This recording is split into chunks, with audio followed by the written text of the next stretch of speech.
One thing I don't like about these lights is that it's very hot. I don't know if you noticed that. Like, you get a little bit of heat after a while. Oh, Do you yeah, feel that? yeah, I guess so. But yeah, it doesn't bug me. It doesn't bother you? Yeah. That's good. Was this his first album? No, it's for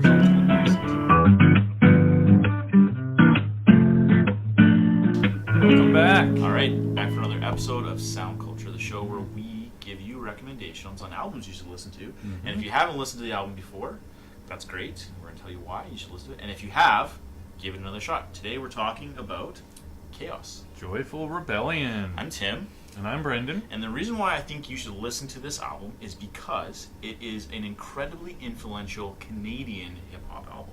Yeah, he's one of the most popular Canadian hip-hop artists out there. And this was really popular, I believe 2004 is when this came out. Yeah. So at the time, and this is going to sound bad, but at the time in 2005 Canadian musical landscape, there were not a ton of well-known hip-hop artists. Like, you had Cardinal, Official, and I think that was it. So when Chaos came to the scene, it was kind of invigorating, and since then we've seen a lot more Canadian hip-hop artists rise to success. But this song was immediately popular and immediately catchy and had a ton of singles.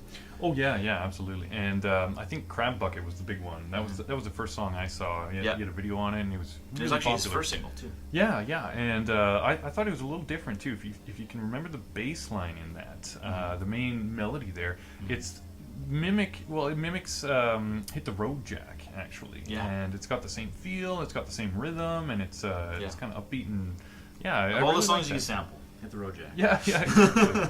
But that's good.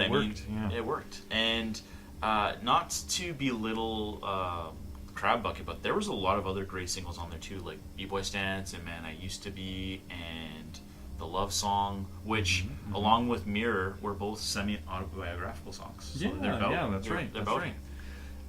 him. And he plays with a band, I believe, too. And if you listen to B-Boy Stance and The Man I Used to Be, it has a wonderful drum and bass combo. Yeah. And even with B-Boy Stance, it has just a looping guitar drum track. It loops about every 5 seconds. Yeah. And they use it through the whole song, and they're able It's to keep awesome. it tasteful. Yeah.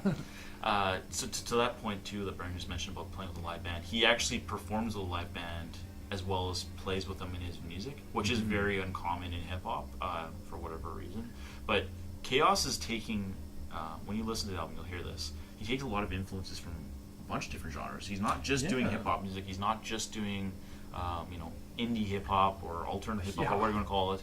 He's got jazz infusion in there. He's got some funk. He's got some rock. And it's like the first hip-hop album I heard that has classical guitar and flamenco style in it, and I was really blown away. And this guy knows he plays classical guitar, so it's... I do it for a living, so I better know.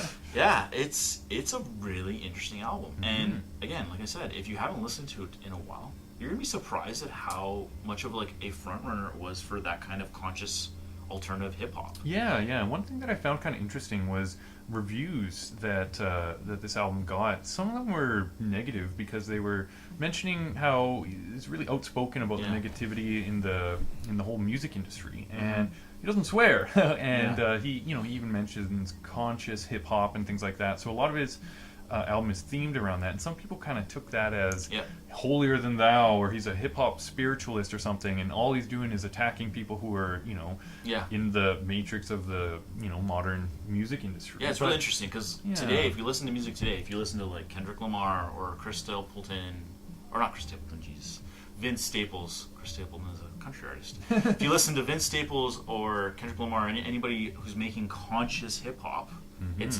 greatly lauded right now. People are excited about it. But Chaos was doing this in 2005. Yeah. And he was getting ripped on by reviews for being negative about the music industry, which is really weird. People say, like, oh, anybody can be a hater, and what this guy think? What, you think you're better than me? And I don't think it's that's just interesting how our music climate has changed. Yeah, absolutely. Yeah, but yeah.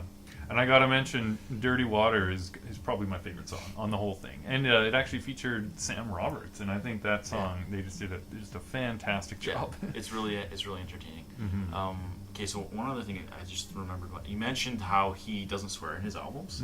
Did you also know that Chaos has a lowercase k hyphen capital O, capital S. That is intentional. He does that because most hip-hop artists at the time, and maybe still today, started their names and their rapper names with hard capital letters. So he did a soft letter to be less aggressive.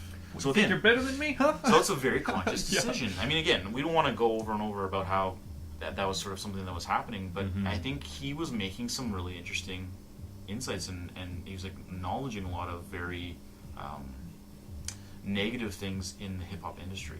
Yeah. And At the time. I respect that. I don't think he was being pretentious by doing that. I think he was, using his platform to get a positive message out to society. So I think he did a great job. Yeah. I don't know.